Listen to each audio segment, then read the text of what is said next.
સુરત સહિત સમગ્ર રાજ્યમાં ધીમા પગલે મેઘરાજા એન્ટ્રી થઈ ચૂકી છે, ત્યારે ઉનાળાથી પ્રી મોન્સૂન કામગીરીના બણગા ફૂંકતી સુરત મહાનગરપાલિકાની કામગીરીની હાલ પોલ ખુલવા પામી છે।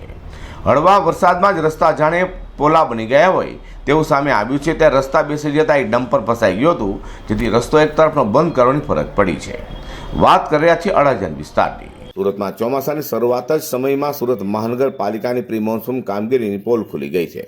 સુરતમાં ઉનાળાથી પાલિકા દ્વારા પ્રી મોન્સૂન કામગીરી શરૂ કરાઈ હતી, જોકે પહેલા જ વરસાદમાં પ્રી મોન્સૂન કામગીરીની પોલ ખુલવા પામી છે, કારણ કે ચોમાસાની શરૂઆત થતાની સાથે શહેરના રસ્તાઓ જાણે રૂ જેવા પોલા બની આવે તેમ સામે આવ્યું છે।